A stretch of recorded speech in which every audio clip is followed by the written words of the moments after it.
그 어느 가정의 부인이 갑자기 목숨을 잃었습니다.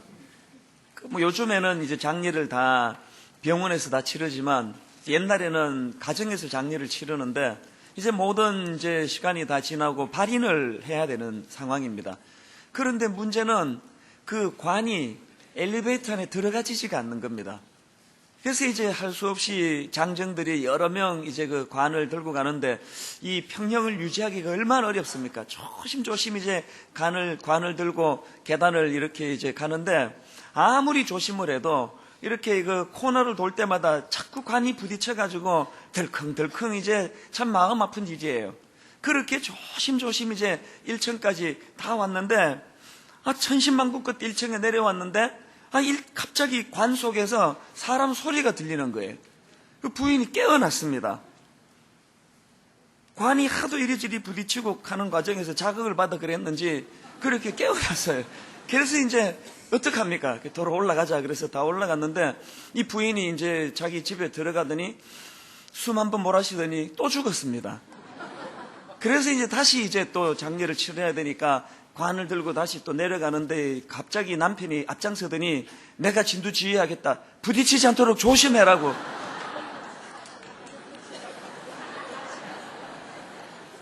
심각한 얘기 아니니까 너무 진지하게 듣지 마세요. 참 뭘 말하고 싶은 그 우스갯소리인지 참 뒤끝이 좀 씁쓸한 것 같아요. 또 이런 뭐 우스갯소리가 참 많은데 제가 알고 있는 이야기가 하나 더 있는데요. 이제 어떤 아내가 자기 남편한테 이렇게 물었습니다. 당신은 늘 지갑 속에 내 사진을 갖고 다니는데 왜 그러세요? 이제 기분 좋아서 하는 이제 이야기겠죠. 그랬더니 그 남편이 하는 말이 아무리 불가능한 문제라도 당신 사진을 꺼내보면 어떻게든 해결이 돼. 그래서 너무 기분이 좋아서 부인이 이렇게 말했습니다. 내가 당신에게 얼마나 기적적이고 영향력 있는 존재인 줄 아셨나 보지요? 그랬더니 남편이 적극적으로 동의하면서 이렇게 말했습니다. 맞아. 당신 사진을 보면서 이것보다 더 심각한 문제가 또 어디 있겠나 생각하면 만사가 두렵지 않아. 이런 류의 조크들이 굉장히 넘쳐납니다. 이게 참 씁쓸한 게 뭘 말해주는가 하니까 서로가 너무나 뜨겁게 사랑해서 결혼을 했는데 그게 다 식고 무덤덤하고 또 뭐 보니까 요 근래에 여자들 사이에 회자되는 그 농담인지 진담인지는 몰라도 남자 중에 제일 그 나쁜 남자는 퇴직하고 집에서 새끼 밥 꼬박꼬박 챙겨 먹는 남자다. 뭐 이런 류의 말들이 떠돌면은 마음이 정말 씁쓸합니다. 참 그러고 보면은 이 가정에서 일어나는 대인관계뿐만 아니고 지난 한 해를 살다 보니까 여러분 세상이 얼마나 살기가 어려웠습니까? 그런데 가만히 보면 지난 한 해 동안 어렵고도 어려운 것 중에 제일 힘들었던 것은 대인관계예요. 밥을 굶어서 힘들었던 게 아니고 병들어서 힘들었던 게 아니고 나를 아프게 하는 건 다 인간관계예요. 가정에서도 그렇고 그렇게 사랑해서 결혼했지만 내가 항상 주장하는 게 세상에서 나를 제일 사랑하는 고마운 분이 배우자기도 하지만 또 세상에서 내가 상처를 가장 많이 준 원수 같은 사람도 배우자예요. 교회도 마찬가지예요. 웬 상처는 교회에서 그렇게 많이 주고받는지 모르겠습니다. 이런 질문이 있을 수 있겠죠. 그럼 어쩌다 이렇게 되었나? 왜 이렇게 대인관계가 이렇게 어려워졌나? 저는 이 질문을 하면은 떠올려지는 이야기가 하나 있습니다. 이 어느 목사님이 그 차를 몰고 가시는데요. 비가 막 억수같이 쏟아지는 거예요. 막 폭우가 내리는데 조심조심 운전을 하는데 이제 그 램프로 진입을 해서 이렇게 회전을 하는데 거기는 차가 이제 차선이 하나밖에 없지 않습니까? 조심조심 가는데 앞에 가던 어떤 차가 고장이 났는지 거기서 스톱을 해버린 거예요. 그러니까 줄줄이 따라오던 뒤따라온 차들이 이제 다 이제 정체가 돼. 뒤돌아갈 수도 없고 앞으로도 갈 수도 없고 그러니까 처음에는 안 간다고 막 빵빵 그래봤다가 소용이 없는 거예요. 그게 마음이 조급하니까 그 폭우에 사람들이 하나둘 이제 우산을 쓰고 나와가지고 이게 무슨 일이냐고 빨리 본네트 열어보라고 어떤 사람은 내가 차를 좀 볼 줄 아니까 도와주겠다고 빨리 열어보라고 막 그러는데 정작 그 차 주인은 본네트도 안 열고 하는 이야기가 뭐냐 하니까 이게 고장이 나서 그런 게 아니고 기름이 떨어져서 그렇다는 거예요. 얼마나 짜증이 납니까? 그때부터 이제 막 정말 욕이란 욕은 다 얻어먹었겠죠. 아니, 기름 떨어진 줄도 모르고 차를 몰고 다니는 정신 나간 사람이 어디냐고 막 이제 막 욕을 해대는 상황이에요.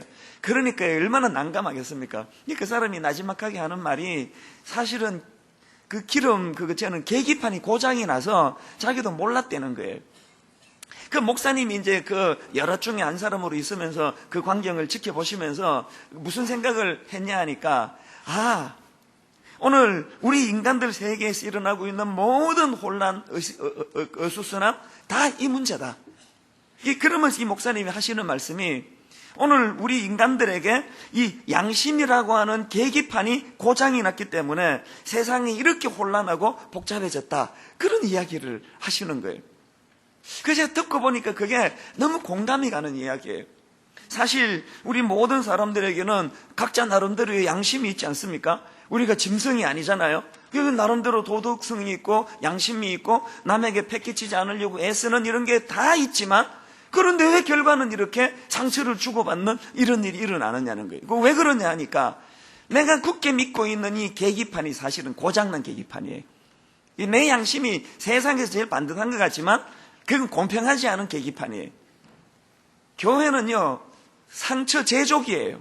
얼마나 교회 안에서 상처를 많이 받는지, 제가 한 번은 그 부흥회 인도하러 가가지고 어느 교회에서 한번 조사를 해봤습니다. 자, 여러분 중에 교회에서 상처받아본 경험이 있는 분 손들어 보라 그러니까 대부분이 다 들더라고요. 근데 깜짝 놀랐습니다. 그래서 제가 이렇게 말했습니다.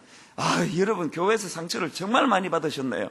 그러면 반대로 누가 이렇게 상처를 많이 줬냐고, 이 중에 교회에서 상처 준 경험이 있는 사람 손들어 보라고. 그러니까 거의 안 들더라고요. 한 몇 명 들라 그러다가 대세가 안 드는 분위기니까 슬그머니 내리더라고요. 여러분, 그 희한하잖아요. 줬으니까 받았겠지. 그런데 인간들의 이 고장난 양심의 계기판이라는 게 뭔가 하면은, 받은 사람은 엄청 많은데 준 사람이 없는 게 인간 사회예요. 자기 기준으로. 이 잣대가, 자기 양심은 굉장히 공정하다고 생각하지만 사실은 그게 고장난 계기판. 그래서 어지간하면 동업은 안 하는 게 좋습니다. 제가 미국 이민 생활할 때 보니까 동업하다가 원수 맺는 걸 내가 여러 건 봤습니다. 왜? 양쪽이 다 고장난 계기판이에요. 자기는 굉장히 공정하다고 생각하는데 자기 쪽으로 기우는 거예요. 피차가 다 그런 거예요. 오늘 우리가 우리 자신을 가만히 되돌아보면은 이게 참 대인관계에 문제가 많은데 상대방도 문제가 있지만 내게도 문제가 많아요. 근데 오늘 본문 에베소서가 포함된 에베소서 5장과 6장을 보면은요, 여기에 너무나 아름다운 대인관계 모습이에요. 나중에 집에 가셔서 5장 22절서부터 이제 아내들이여 이렇게 시작하는 그 5장 22절서부터 오늘 본문 이르기까지 이거 대인관계의 모습을 한번 깊이 묵상해 보세요. 정말 아름다운 내용이 담겨 있습니다. 아내가, 남편이, 또 자녀가, 또 부모가, 또 직장 동료, 직장 상사가, 직장 아래 사람이 서로가 얼마나 화목한 모습이 본문에 담겨져 있는데, 그런데 여러분, 이렇게 관계가 회복된 본문을 제가 묵상하다가 발견한 게 하나 있습니다. 거기에 하나같이 그리스도가 개입이 되고 있다는 사실이에요. 한번 보시겠습니까? 자, 5장 22절. 아내들이여 자기 남편에게 복종하기를 죽게 하듯 하라. 이 주님이 지금 개입되어 있죠. 5장 22절. 남편들아 아내 사랑하기를 그리스도께서 교회를 사랑하시고 그 교회를 위하여 자신을 주신 같이 하라. 여기도 지금 그리스도가 개입이 되어 있죠. 6장 1절. 자녀들아 주 안에서 너희 부모에게 순종하라. 똑같습니다. 6장 5절. 종들아 두려워하고 떨며 성실한 마음으로 육체의 상전에게 순종하기를, 그 다음 보세요. 그리스도께 하듯 하라. 지금 같은 맥락 아닙니까? 9절에 상전들아 너희도 그들에게 이와 같이 하고 위협을 거치라. 이는 그들과 너희의 상전이 하늘에 계시고. 같은 이야기 아닙니까? 한 케이스도 예외 없이 주님이 개입이 되어 있습니다. 그래서 나와 너 사이는 상처를 줄 수밖에 없는 문제투성인데, 여기에 위에 계신 주인 되신 그분이 개입을 하시면 관계가 복원이 된다는 거예요. 사실 그 헬라어로 사람을 뜻하는 단어는 안트로포스라는 단어예요. 기재 그 단어 속에 뜻이 다 담겨 있는데, 예를 들면은 한자로 사람 인자는 뭘 강조한 겁니까? 인간은 누군가를 의지하는 존재다. 서로가 버팀목이 되는 존재다. 이거를 강조하는 상형 문자라면 이 헬라어로 사람을 뜻하는 단어는 이 안드로포스인데 이 단어는요, 직립이라는 뜻을 가지고 있습니다. 뭐가 강조됐을까요? 이 직립이라는 뜻을 갖고 있는 안드로포스가 이것이 파생돼 가지고 사람 혹은 위를 쳐다보다 혹은 하늘을 보는 존재, 위를 보는 존재, 그렇게 해석이 되는 단어가 이게 안드로포스예요. 이게 뭘 말할까요? 이 단어가 뭘 강조할까요? 처음부터 인간은 지원받을 때부터 위를 향한 존재로 지원받았다는 거예요. 이게 짐승하고 결정적인 다른 거라는 거예요. 여러분, 그 텔레비전에 스펀지라는 프로 아시죠? 거기에 이게 재밌는 퀴즈가 많이 나오는데 한 번은요, 그 스펀지에 이런 문제가 나왔습니다. 돼지는 공공을 볼 수 없다. 이런 두 글자짜리 퀴즈가 나왔습니다. 뭘까요? 정답은요, 돼지는 하늘을 볼 수 없다. 이게 참 흥미롭지 않습니까? 그러면 왜 돼지는 하늘을 볼 수 없는가? 설명하기를요, 돼지는 이 목뼈가 구조상 15도 이상을 들 수 없답니다. 그래서 깜짝 놀랐던 게 돼지는 태어나서 죽을 때까지 하늘을 한 번도 못 쳐다본답니다. 목뼈가 15도 이상은 젖혀지지가 않는데요. 땅만 쳐다보고 사는 게 그게 돼지예요. 자, 여러분, 헬라어로 인간은 직립 혹은 위를 보는 존재, 하늘을 보는 존재라고 해석이 된다면 돼지를 포함한 짐승은 위를 볼 수 없는 존재예요. 이게 짐승과 인간의 차이예요. 그래서 저는 그 프로를 이렇게 전해 들으면서 오늘 우리 인간의 타락이라는 것은 육신은 목뼈가 젖혀져서 또 직립해서 하늘을 쳐다볼 수 있지만 하나님 앞에 변질되고 타락한 우리 영혼은 목뼈가 굳어져가지고 15도밖에는 꺾이지 않는 인생이 돼버린 거예요. 이 모든 대인관계에서 하늘이 보이지 않고 하나님이 보이지 않고 하늘에 계시는 상전이 보이지 않으니까 그냥 소견에 오른 대로 고장난 계기판 같은 그 양심을 가지고 지는 옳다고 생각하지만 그래서 맨날 그냥 남에게 상처 줘놓고 멀쩡하게 자기는 그런 적 없다고 그러고 반대로 그깟 일에 그렇게 상처를 받는 것 자체가 그 하늘을 못 쳐다보니까 일어나는 일이에요. 그 위로해 주시는 하나님을 경험하지 못하니까 아무 일도 아닌데 그냥 상처받았다고 허덕허덕거리는 존재가 됐다는 거예요. 그렇기 때문에 저는 이 인간의 타락으로 그 영적인 목뼈가 굳어진 상태, 이게 타락의 상태라고 저는 해석을 해보았습니다. 전에도 살펴보았지만 이런 각도로 로마서 1장 28절을 한번 보십시오. 또한 그들이 마음에 하나님 두기를 싫어하며 하나님께서 그들을 그 상실한 대로 내버려 두사 합당하지 못한 일을 하게 하셨으니, 오늘 그 설교로 제가 의역을 하자면 이제 영적으로 목뼈가 15도 이상은 기울어지지 않는 변질된 상태가 일어나니까 그 다음에 현상들을 보십시오. 곧 모든 불의, 추악, 탐욕, 악의, 시기, 살인, 분쟁, 사기, 악독, 수근수근, 비방, 하나님 미워함, 능욕, 교만, 자랑, 악을 도모, 부모 거역, 우매, 배약, 무정, 무자비. 여러분 다 이게 대인관계 아닙니까? 전부 인간관계예요. 영적인 목표가 굳어져 하나님이 보이지 않으면 인간관계에서 잔악해지는 거예요. 포악해지는 거예요. 인간관계에서 문제가 생기는 거예요. 그러면서도 문제가 뭔지를 전혀 알 수 없는 이상한 짐승 비슷한 인간이 돼가는 거예요. 이게 참 우리에게 주는 메시지가 얼마나 많습니까? 오늘 본문을요, 이런 관점으로 한번 살펴보시기 바랍니다. 5절에 보니까 종들아 두려워하고 떨며 성실한 마음으로 육체의 상전에게 순종하기를 그리스도께 하듯 하라. 이제 이 목뼈가 15도로 굳어 있지 아니하고 유연해서 하나님 바라보고 하나님과의 관계를 맺는 사람들은요, 어떻게 한다고요? 종들은 상전에게 순종하는 존재가 된다는 겁니다. 사실은 지금 이 종들에게 권면하는 말씀이 5절부터 8절에 걸쳐서 나오지만 이 구조를 가만히 보면은요, 이거는 딱 그 5절에 나오는 순종하라는 그 한마디 요구하는 거예요. 그래서 이 순종하라라는 명령형 동사가 있는 이 5절이 주절이고 그 나머지 6절과 7절은 그 순종의 자세를 묘사하는 분사절입니다. 그렇기 때문에 이 영적인 목뼈가 이제 유연해져서 하나님을 볼 수 있는 아랫사람들은 순종해야 된다는 거예요. 순종하되 어떻게 해요? 5절에 보니까 두려워하고 떨며 이렇게 나와 있는데, 이 두려움이라는 것은 육체의 상전이 가진 권위를 진심으로 인정하는 마음의 상태, 이게 두려움이에요. 그런가 하면 그 다음 나오는 떨림이라는 것은 그 내면적 두려움의 외적인 표현, 이게 떨림이에요. 그러니까 그냥 가식적으로 형식적으로 두려워하는 척하지 말고 진심으로 경외하는 마음으로 상전에게 순종하라는 겁니다. 그런가 하면 5절 중반에 나오는 이 성실한 마음으로 할 때 이 성실한이라는 단어도요, 원어로 보면 너희 마음의 단일함, 이게 무슨 뜻인가 하면은 위선이나 또 다른 저의가 없는 순전한 마음의 상태, 뭔가 의도를 가지고 다가가는 건 아부예요. 그거는 성실함이 아니에요. 정말 그분을 공경하는 마음으로, 존경하는 마음으로 순종하는 태도를 가지라는 거예요. 그런데 여러분, 문제가 뭐냐 하면은요, 이해가 안 되는 말씀이 하나 나옵니다. 베드로전서 2장 18절 19절을 한번 보십시오.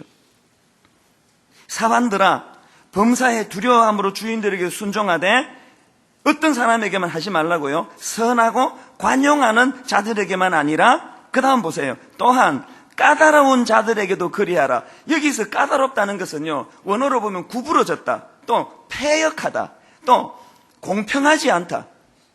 이 충격 아닙니까?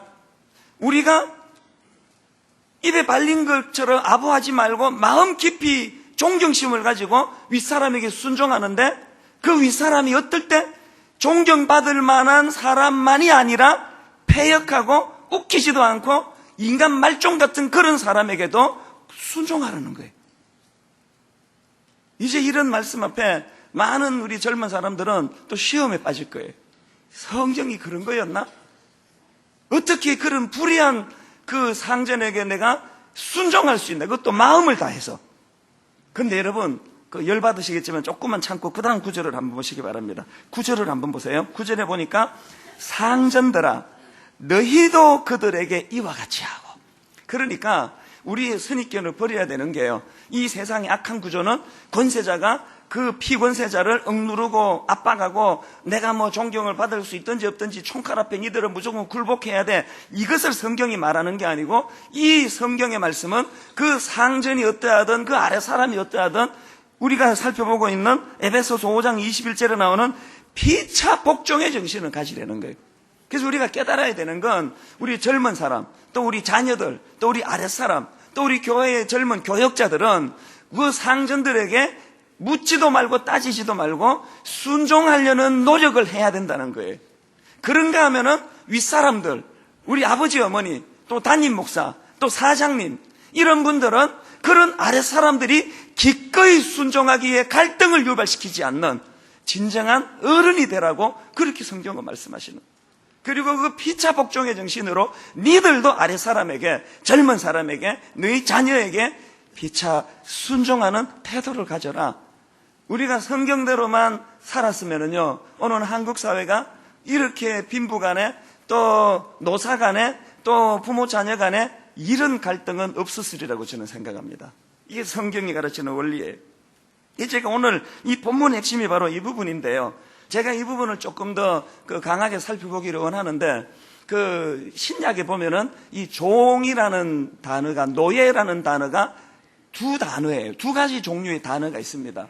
하나는 둘로스라는 단어도 종, 노예라는 뜻이고요, 또 하나는 디아코노스라는 단어도 종, 노예라는 뜻이에요. 이 둘은 같은 뜻이에요. 이 두 단어가 똑같이 섬기는 자, 이런 의미를 가지고 있는데, 그런데 여러분, 이 두 단어에 결정적인 차이가 하나 있는데, 그게 뭐냐 하니까, 이 둘로스라는 것은요, 강제로 노예가 된 케이스예요. 전쟁이 패하고 포로로 잡혀온 사람들을 노예 삼아가지고 그 노예가 된 사람들을 둘로스라고 이야기합니다. 그런가 하면은 또 다른 노예인, 또 다른 종인 디아코노스라는 단어는 둘로스하고는 달라요. 종이 되지 않아도 되는 상황이에요. 그런데 자발적으로 종이 된 사람, 이게 바로 디아코노스라는 단어예요. 구약 출애굽기 21장 12절에 보면은 히브리법이 참 이게 인권법 같아. 놀랍습니다. 한번 보세요. 내가 히브리 종을 사면 그는 6해 동안 섬길 것이요 7째 해에는 몸값을 물지 않고 나가 자유인이 될 것이며, 와, 이 고대에 이건 놀라운 법 아닙니까? 내가 비록 돈 주고 저 사람은 내 노예로 샀다 할지라도 평생 부려먹지 말라는 거예요. 6년 잘 부려먹었으면 6년이 지나면 자유를 줘서 내보내라는 거예요. 그래서 이제 자유의 몸이 돼서 또 여기저기 또 돌다가 또 이제 끌려가고 잡혀가고 해서 또 다른 집에 노예로 팔려가고 이런 악순환을 이제 겪는 게 그 당시 노예들인데, 간혹 노예들 중에 6년이 지났는데 이제 해방이에요. 나는 매이지 않아요. 난 자유인이에요. 그런데 자기 스스로 나는 이제 이 집을 나가지 않겠다고, 나를 평생 이 집에 노예로 나를 좀 써달라고 그렇게 자발적으로 선언을 해요.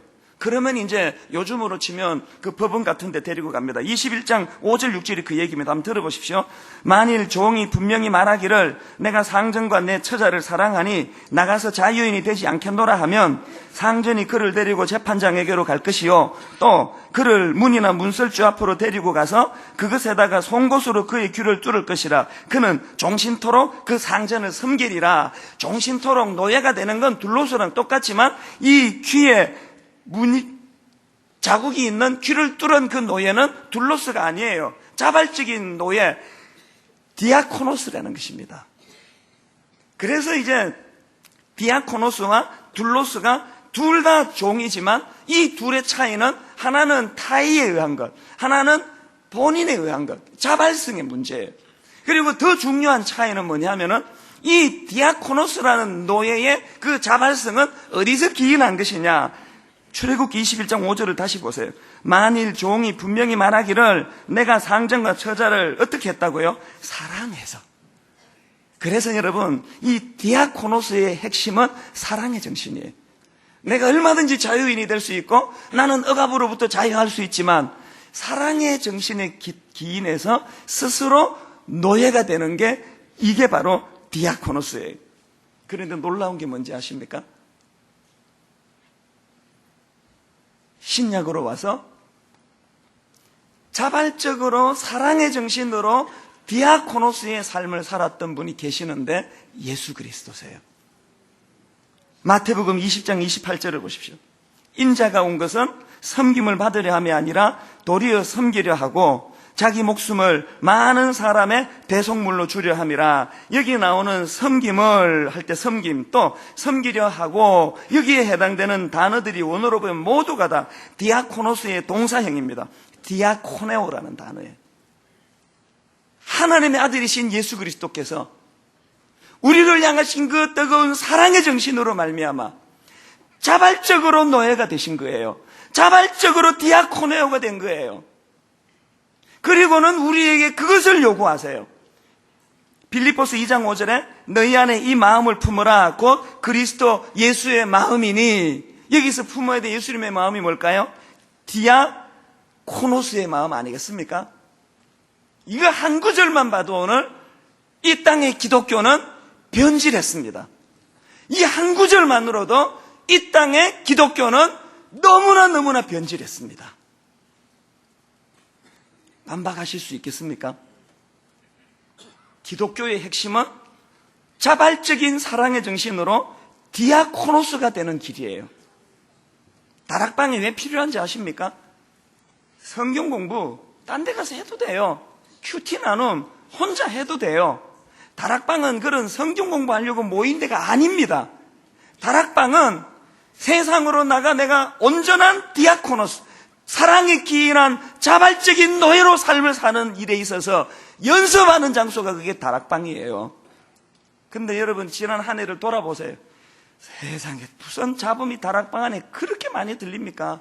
상처받는 순장은 왜 그렇게 많고, 또 상처받는 순원은 또 왜 그렇게 많습니까? 이상한 사람 하나 굴러 들어오면은 다락방에 쑥대밭이 된대요. 여러분, 그 이상한 사람 하나 그래서 보내준 거예요. 쑥대밭 만들려고. 이상한 사람 하나 쑥대밭을 만들 때 거기에 가슴을 찢으며 고통하며 탄식하며, 그럼에도 불구하고 스스로 자발적인 디아코노스가 되기 위하여, 자발적인 노예가 되기 위하여 훈련하는 것이 다락방이에요. 그래가지고 다락방에서요, 너무 우아하고 고상한 사람들이 이렇게 모여 있으면은요, 그 진짜 이상한 다락방이에요. 진짜 놀고 있는 그 다락방은 그런 다락방이에요. 그럼 뭐하러 모여요? 그렇게 우아한 사람들끼리. 다락방은 눈물로 디아코노스, 자발적인 사랑으로 노예가 되는 훈련하는 것이에요. 여러분, 노예가 상처를 받습니까? 심부름 시킨다고? 자기 무시한다고? 노예가, 그것도 자발적으로 노예가 된 사람이 상처를 받느냐고요. 여러분 가정이 회복될 수 있는 유일한 길 하나 알려드릴까요? 여러분이 자발적인 디아코노스가 되는 거예요. 주인 노릇 하겠다고 자꾸 자기 남편을 당신 둘러서 하라고, 왜 이렇게 뻣뻣하냐고, 내가 왕노릇 하겠다고 자기 아내를 둘러서 사먹겠다고, 이건 강제적인 종, 이 가부장적인, 난 경상도 사람이야. 왜 이래? 나는 어릴 때부터 설거지 하는 거, 그런 물에 손가락 하나 안 담궜던 사람이야. 아이고, 나도 경상도 사람이에요. 그걸 자랑이라고 하세요, 그걸? 예수 믿는 사람이? 여러분 가정이 회복되기 위한 유일한 비결이 있다면 자발적인 노예가 되는 거예요. 여러분 하나 하고 계시잖아. 자식들한테 여러분 자발적인 디아코노스를 하고 계시잖아요. 완벽한 노예 아니에요, 완벽한. 내가 우리 집사람 보니까 세상에 그냥 뭐 기말고사라 그러면 2시, 3시까지 안 자고 그냥 눈 똑바로 뜨고 그 주인 되시는 그분이 주무실 때까지 뒷바라지를 하는 거예요. 내가 20년을 살면서 새벽 3시까지 설교 준비한다고 뒤에서 눈 똑바로 뜨고 저를 위해서 기도하는 걸 내가 한 번도 본 적이 없어요. 아니, 물론 저는 강하고 아이는 약하니까 그렇대지만요, 하나님이 자녀를 왜 주신지 아세요? 우리에게 뭘 보여주려고? 야, 너 마음만 먹으면 디아코노스 할 수 있어. 마음만 먹으면 할 수 있어. 의지가 없는 거야. 능력이 없는 게 아니야. 그걸 가르쳐 주시는 거예요. 여러분 자녀에게 스스로 노예가 될 수 있다면 모든 사람들에게도 그렇게 할 수 있습니다. 저는 여러분 가정에서, 여러분 직장에서, 특히 분당 우리 교회에서 신앙생활할 때 여러분이 디아코노스가 되세요. 저는 오늘 교회를 들어오다가요, 이 추운데 거룩한 디아코노스를 제가 봤습니다. 주차 봉 들고 계시더라고, 그 노예님께서. 이 추운데 자발적으로 땡전 한 푼 교회에서 돈 주는 거 없는데. 주차부가 놀라운 게 뭔지 아세요? 폭우가 쏟아지면 갑자기 사람들이 막 모인대요. 폭설이 내리면 당번도 아닌 사람들이 막 모인대요. 그 희한하잖아요. 오늘 내 차례가 아니라서 할렐루야 그럴 것 같은데, 사랑에 기인한 자발적인 노예들은 그런 섬김의 모습을 보여요. 교육관을 오픈하고 나니까 많이 불편해요. 또 이제 상가 지역이니까 차를 가지고 가지 말자, 이웃에게 폐가 된다 그랬더니 너무나 많은 사람들이 그 순종을 해주셨는데, 그러니까 보니까 이곳저곳에서 불평이 많아요. 하기 목사님은 뭐 지하철 내려가지고 얼마 안 된다더니 추워 죽는 줄 알았다고. 걸려가지고 그냥 다 얼어붙는 줄 알았는데, 그렇게 하고는 겨우 본당에 들어가려고 딱 갔더니 엘리베이터 타려고 하니까 노약자만 타시라고 그러면서 계단으로 가라더래요. 그래서 짜증나가지고 올라가니까 7층까지 가야 되더래, 7층까지. 그래가지고 내가 이게 뭐냐고 막 너무 화가 나더라는 거예요. 그 들어보니까 너무 마음이 아파요. 그 아비의 심정으로, 어떻게 좀 편리를 도와드릴까? 고민하다가요, 제가 화요일 날 우리 전체 교역자를 다 소집해놓고 뭐라고 말하는지 아십니까? 여러분, 저나 여러분 교역자들 약해지지 맙시다. 마음 단단히 먹읍시다. 성도들이 불편하다고 우는 소리 한다고 그거 오냐 들어주면 안 됩니다. 우리 약한 강남 엄마같이 목회하지 맙시다. 우리 교회는 너무 유약한 거 아십니까? 얼마나 평소에 안 걸어 다녔으면 고고 걷는다고 얼어 죽는다고 그러세요. 또 상처를 또 받으시겠지. 받으셔도 할 수 없어요. 교육을 위해서는 상처를 받아야 돼요. 이게 제가 만든 용어가 있는데, 분당 우리 교회는 불편의 영성. 지난 9년 동안 불편의 영성을 우리가 견지해 왔습니다. 이제 교육관 마련하고, 이제 우리가 그동안 너무 고생했는데 좀 편하게 예수 믿자, 편하게 예배드리자. 그때부터 이 교회는 변질합니다. 우리가 편하자고 교육관 마련한 거 아니에요. 교육하려고, 하나님 더 잘 배우려고. 각오하십시오. 배려 안 해줄 거예요. 너무 힘드시면 가까운 교회로 가세요. 교회를 드나들 때마다 불편을 느끼셔야 돼요. 아이 손을 잡고 예배를 드리러 가는데 엄마 왜 이렇게 추워? 얘야, 그게 예배야. 하나님께 예배할 때 이런 대가와 희생이 필요한 거야. 이게 교육이에요. 또 하나 제가 만든 용어가 있는데 배려의 영성이에요. 배려의 영성. 하여튼 말도 갖다 붙이길 잘한다 이렇게 생각하지 마세요. 그 놀라운 용어들 아닙니까? 저기 교육관 옆에요 오피스텔이 있는데 우리 교회 성도가 게시판에 글을 올렸어요. 내가 분당 우리 교회 성도라서 어지간하면 참아보려고 너무나 애를 썼는데 토요일 저녁에 문 다 열어지고 막 드럼을 얼마나 세게 치고 불빛이 환하고 죽는 줄 알았다는 거예요. 사실 여러분 이해를 해줘야 돼요. 우리 중고등부 애들이요 그냥 공간 없이 그렇게 살다가 지들 공간이라 그러니까 토요일날 흥분했어요. 그래서 막 드럼이 그냥 부셔지도록 두들기고 난리가 났어요. 그래서 제가 화요일날 교역자 회의하는 날 소집하는 날 이렇게 말했습니다. 교육이 뭔지 아십니까? 이번 주일날 주일학교는 드럼을 치지 말아 보세요. 이렇게 이야기하세요. 주일학교 목사님이 얘들아 교회가 우리를 배려해서 굉장히 비싼 드럼을 사주셨거든. 그런데 이웃이 불편하대. 그래서 오늘 드럼 없이 찬양할 거야. 그게 신앙교육이라는 거예요. 또 이렇게 하라 그랬습니다. 얘들아 우리 공간이 생겨서 마음대로 우리가 찬양할 수 있지만 오늘은 아주 조용히 찬양하자. 이웃이 불편하댄다. 그게 신앙교육이라는 거예요. 그냥 지 내키는 대로 소리 지르고 바락바락하고 카타르시스 해가지고 눈물 줄줄 흘리는 게 예배가 아니에요. 분당 우리 교회는 이웃 주민들에게 폐를 끼치는 일을 너무 많이 해왔습니다. 너무 뻔뻔스럽게 예배를 드렸습니다. 어떻게 여러분 남의 집 앞에 그 불법 주차를 하고 은혜를 받을 수 있느냐고요. 그게 말이 안 되는 이야기 아닙니까? 저희 교회가 언제 0% 아무도 차 안 가져오는 날이 한번 일어날까요? 그런 날이 올까요? 서영교육관에서 어른들은 더 불편해지기 바랍니다. 교회 한번 예배 드리러 가려면 더 일찍 출발하세요. 평소에는 안 입는 두꺼운 옷 입으세요. 내복 입으세요. 계단 오르락 내리락 운동화 신고 오세요.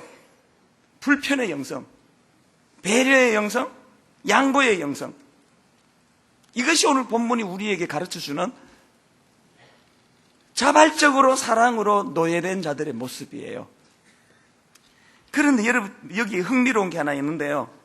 종이고 상전이고 할 것 없이 모두가 자발적인 종이다라고 강조하는데 9절에 보니까 상전에게는 조항이 하나 더 붙어 있습니다. 상전되는 거 굉장히 힘들어요. 9절을 보세요. 상전들아 너희도 그들에게 이와 같이 하고 그 다음에 보세요. 위협을 거쳐라. 높은 사람들 잘 들으세요. 제가 이 9절을 묵상을 하면서 질문을 해봤습니다. 왜 높은 사람은 아래 사람을 위협할까? 왜 상전은 아래 사람을 그렇게 협박하고 위협하는 일이 있을까 생각해 보니까요. 제가 나이가 조금 더 많은 담임 목사로서 우리 부교역자들을 내가 생각해 봤어요. 답이 나오더라고요. 제가 언제 우리 부교역자들에게 위협하는가 보니까요. 그 교역자들을 인격적으로 생각하지 않고 기능으로 생각할 때 위협하더라고요. 왜 일 열심히 안 하느냐고. 우리 교회가 다른 교회보다 사례비를 더 주는 걸로 내가 아는데 왜 여러분 일 열심히 안 하냐고. 내가 이렇게 다그치면 저는 저질이에요. 우리 교회 성도, 우리 교회 교역자들이 제가 그들이 어떤 형편에 처했든지 상관없이 인격적으로 대해주라는 거예요. 우리 모두가 상처받는 게 바로 그 문제 아닙니까? 저 사람이 나를 인격으로 대하지 않고 기능으로 대하고. 여러분 내가 여러분에게요 우리 성도들을 인격으로 대하지 않고 기능으로 대한다고 생각해 보세요. 아이, 저 사람은 11조도 안 하는데 왜 본당에 들어왔어? 다음 주에 체육관 가라 그래. 아니, 체육관에 어떤 분 보니까 헌금을 얼마나 하는 11조가 얼마나 많이 드리는 분인데 그거 추운 데 계시냐고. 안내 보고 저런 분들은 본당으로 모셔. 여러분 이렇게 하면 되는 거예요? 안 돼. 그거 안 되는 거 아닙니까? 그 프로를 또 다 보시는군요. 교회는요 이유야를 막론하고 직이야를 막론하고 그 사람의 인격을 보고 그 사람의 인격을 존중하는 것이지 기능을 보는 데가 아니에요. 저는 개척교회 목사님이 저에게 상담하러 오면 항상 말합니다. 당신은 그 창립 멤버들하고 죽을 때까지 이 사람 행복하게 해드릴 각오가 있으면 개척하라고. 대부분의 개척교회 창립 멤버는 교회를 다 떠납니다. 상처받고 떠납니다. 개척하다 보면 마음이 조급해지면 기능으로 대하기 쉽고, 또 성도들도 너무 과도한 기대를 많이 하기 때문에 그래요. 저는 이 설교 준비하다가 문득 그 옛날에 부른 노래예요. 그 행복의 나라로, 그 노래가 떠올라졌어요. 그 노랫말을 내가 검색을 해보니까 이렇더라고요. 장막을 걷으라 너의 좁은 눈으로 이 세상을 떠보자. 창문을 열어라 춤추는 산들 바람을 한번 또 느껴보자. 가벼운 풀밭 위로 나를 걷게 해주세. 온갖 새들의 소리 듣고 싶소. 처음에는 한 줄만 부르려고 했는데 오늘은 노래가 좀 됩니다. 제가 이 노래를 지금 왜 불렀는지 아세요? 마지막 한 줄 때문이에요. 마지막에 이렇게 돼 있더라고요. 울고 웃고 싶소. 그 다음 보세요. 내 마음을 만져주. 나는 행복의 나라로 갈 테야. 내가 행복의 나라로 가기 위해서 요구하는 건 100평짜리 아파트 사달라는 게 아니에요. 나를 행복의 나라로 가기 위하여 높은 지위 만들어 달라는 게 아니에요. 내 마음을 만져달라는 거예요. 내 마음을 만져줘. 그대가 내 마음을 만져주면 내가 행복의 나라로 갈 수 있다는 거예요. 나를 한 어떤 도구로 생각하지 말고, 수단으로 생각하지 말고, 나를 하나님의 형상을 닮은 한 인격으로 생각해서, 비록 내가 기능은 딸리지만, 내가 돈은 잘 못 벌어주지만, 내가 성적은 잘 못 올리지만, 그럼에도 불구하고 나를 한 인격체로 내 마음을 만져달라는 거예요. 왜 교회가 젊은 사람이 많으면 좋다 그러니까 이해가 안 돼요. 연세 드신 어른은 쓸모없어서 그러는 겁니까? 젊은이들이 많이 모이는 교회가 건강한 교회래요. 그 말이 되는 이야기예요. 그 연로하신 어른들은 이제 쓸데가 없으니까, 연로하신 어른 많은 교회는 문제가 있는 겁니까? 이게 전부 기능으로 대하는 거 아닙니까? 교회는 연로하신 어른이 많으시건 애가 많으시건 다 좋은 거예요. 그리고 교회는 세상에서의 어떤 기준으로 판단하지 아니하고 그 마음을 만져주는 것이에요. 내 마음을 만져줘. 나는 직장에서 상처를 많이 받아요. 내 윗사람이 나를 자꾸 기능을 가지고 내게 강압적으로 대하니까요. 저는요, 젊은 형제 자매를 보면 참 슬퍼요. 2주 전에 제가 자녀들은 부모에게 이제 공경하라, 순종하라 그 설교하면서, 저는 옥하는 목사님의 예스맨이었다 그 설교를 했잖아요. 그랬더니요, 그 설교를 들었던 우리 청년들이, 젊은이들이 나가가지고 화를 내더래요. 이찬수 목사도 저러느냐고, 어떻게 저런 설교를 하느냐고 그러더래요. 그건 내가 의의가 없어가지고 그 설교를 하면서요, 야 여러분, 나는 옥 목사님의 예스맨이었습니다. 그러니까 당신들도 내게 예스맨이 되세요. 그런 뜻이 아니었잖아요. 그 설교는 내가 자발적으로 옥 목사님에게 예스맨이 될 수 있었던 것처럼 나도 우리 젊은이들에게 그런 어른으로서 인격적인 어른이 되고 싶다는 내 신앙 고백이었는데, 근데 그냥 확 두들겨 펴고 싶더라고. 이것들이 말을 이렇게 못 알아듣느냐고. 그러다가 생각해 본 게, 이건 두들겨 패서 될 문제가 아니고 애들이 상처를 많이 받았어. 그래서 우리나라 젊은이들에게 비극이 뭐냐, 뭐 예스맨 이런 말만 나오면은 벌써 왜곡하는 거예요. 얼마나 슬픈 일이에요. 전 최근에요, 너무나 감동적인 책 하나 읽었는데 여러분에게 추천하고 싶습니다. 나는 잊는다라는 이 책인데요, 뭐 제목이 벌써 내용 다 담고 있습니다. 이 책은 저랑 같이 사랑의 교회에서 옥하는 목사님을 같이 보필했던 김명호 목사라는 분이 쓴 책이에요. 나이도 저하고 동갑이에요. 이분은요, 20대 초반에 사랑의 교회 가서 옥 목사님을 보필하면서 지금까지 국제제자훈련이라는 것에서 목사님의 제자훈련을 지금 세팅하고 돌아가시고 안 계시는데도 계세요. 제가 이 책을 읽다가 앞부분부터 눈물이 나기 시작하더라고요. 이분이 뭐라고 그 책에 썼는가 하면, 나는 평생 20대 초반에 옥 목사님을 만나서 바이올린 퍼스트 연주자 옥하는 목사님이라는 그 유명한 연주자를 위하여 나는 기꺼이 뒤에서 세컨 연주자가 되기로 결심했다. 처음에 사랑의 교회 제가 이력서를 내고 그분이 저 면접 본 분이에요. 나이도 동갑인지도 몰라서 저보다 훨씬 많은 줄 알았습니다. 그분은 저 심사한 분이고 저는 그냥 땀을 뻘뻘 흘리면서 심사를 받았던 사람이에요. 교육전사로 들어갈 때 그분은 교회에 이미 그때 아주 중요한 일을 하고 있었습니다. 그렇게 하고 세상적인 말입니다. 세상적인 말로 1년 지나고 2년 지나고 3년 지나고 저는 자꾸 계단을 타고 올라가기 시작했어요. 청소년 사역자로 이름이 알려지고 책도 내고 그렇게 하고 급기야는 이런 단임 목사가 돼서 굉장히 축복을 내가 누리고 있는데, 그 김용호 목사님은 내가 20년 전에 저 심사해 주던 그때나 지금이나 그 자리예요. 답답하지 않겠습니까? 그런데 이 책에 보니까 그게 아닌 거예요. 그래서 제가 참 많이 눈물이 나더라고요. 그래서 제가 이 책을요, 우리 교회 교역자들 전부에게 이 책을 다 나눠줬습니다. 또 모르죠. 어떤 교역자는 받아보고 또 이렇게 하라는 거 아니야, 뭐 그렇게 생각할지 모르겠는데, 그런 게 아니고요.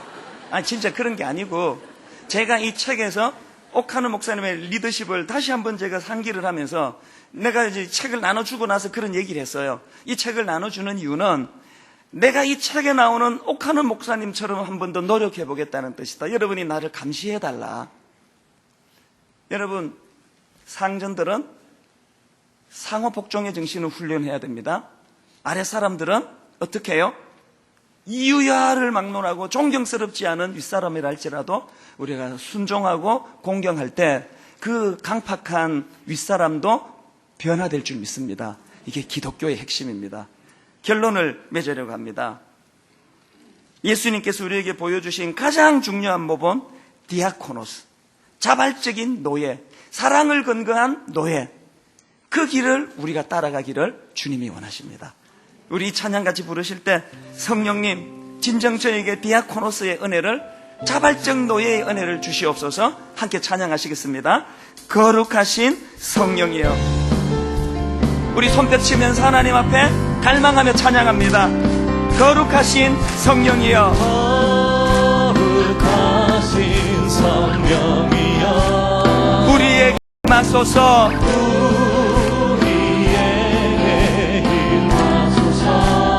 성령님, 성령에 불러오셔서 세상 헛된 마음 태우소서.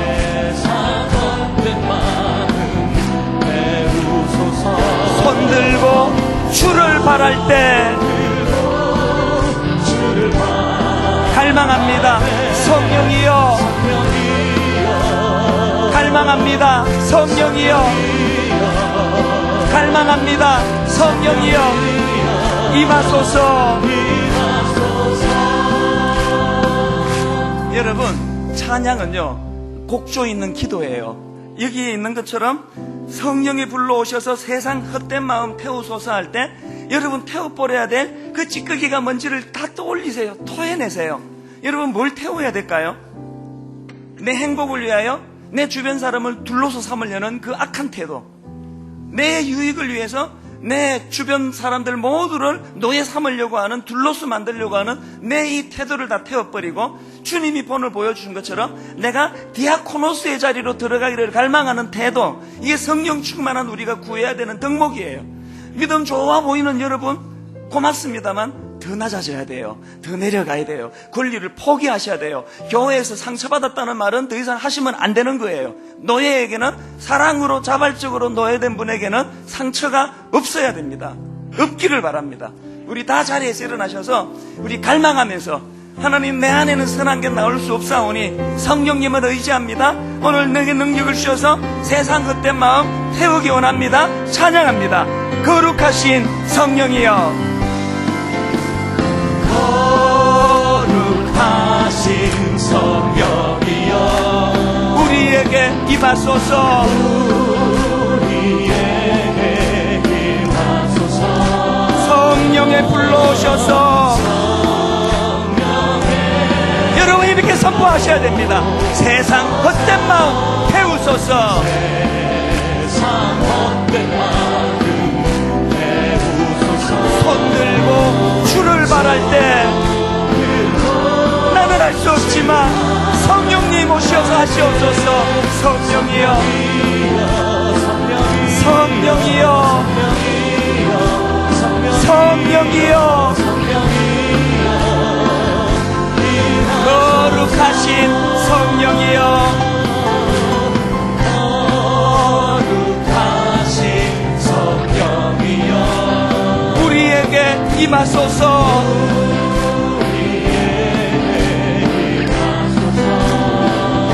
성령에 불러오셔서 여러분 무엇을 태워버리기 원하십니까?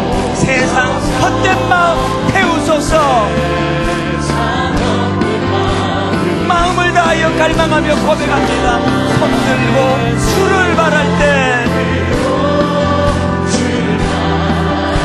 성령이여 성령이여 성령이여 임하소서. 우리 천천히 묵상하며 손들고 주를 바랄 때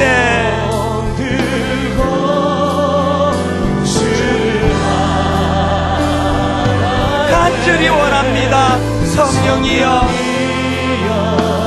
갈망합니다. 성령이여 성령이여 임하소서. 교회를 교회되게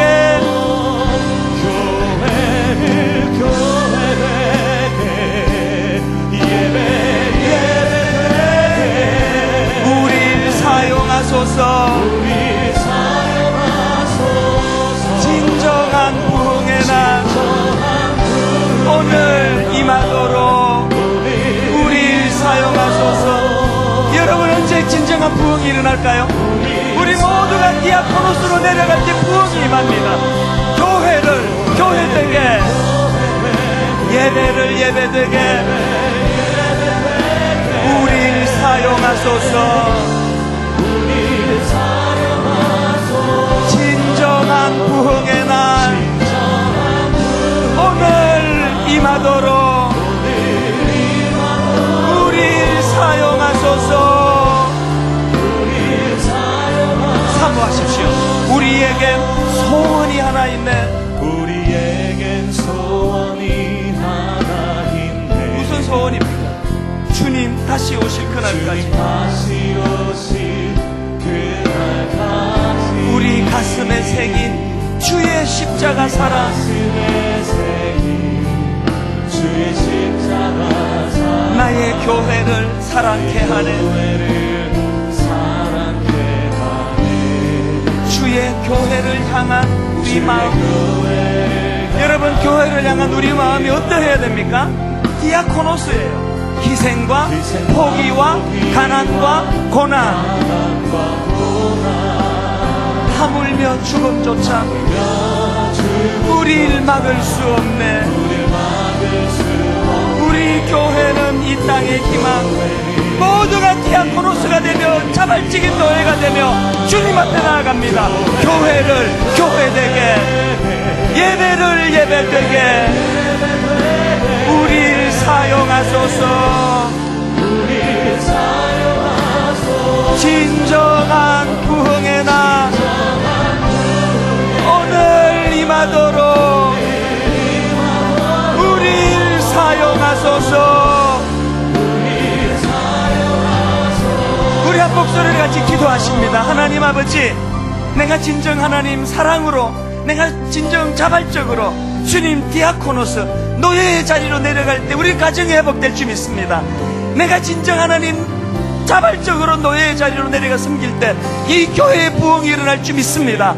한 목소리를 같이 기도하며 결단하며 나가겠습니다. 살아계신 하나님 아버지, 하나님 예배의 기쁨을 주시고 예배의 아버지 하나님 능력을 주셔서 아버지 우리 모든 아픔이 치유되게 하시고 주님 아름다운 디아코노스의 본이 우리에게 보여지게 하여 주시옵소서.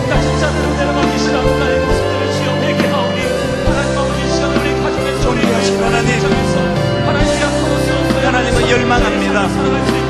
하나님 갈망합니다.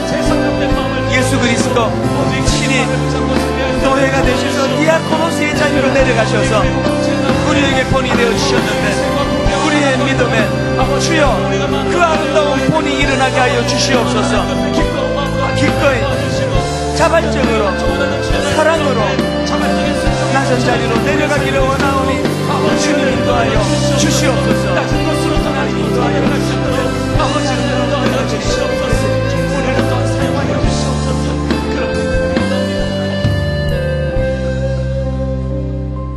여러분, 저는 오늘 예배를 마무리하기 전에 위로해 드리고 싶은 분들이 계세요. 지금 가정을 위해서 또 교회를 위해서 기꺼이 디아코노스의 삶을 사시는 분, 그러다가 지치고 그러다가 아파하고 그러다가 상처를 받으신 분들. 사람들은요, 자발적으로 낮아지는 사람은 우습게 여깁니다. 사람은 뒤꿈치를 들고서라도 올라서려는 사람들을 귀하게 보지, 자발적으로 노예의 길을 걷는 사람을 얼마나 우습게 여기는지 모릅니다. 예배 중에 성령님이 위로해 주시기를 바랍니다. 사람들은 너를 우습게 할지 몰라도 나는 너의 가치를 충분히 알고 있다. 힘 주신다면 또 한 주간 기꺼이 주님 디아코노스의 자발적인 노예의 자리로 가 가정과 교회와 직장을 섬기게 하여 주시옵소서.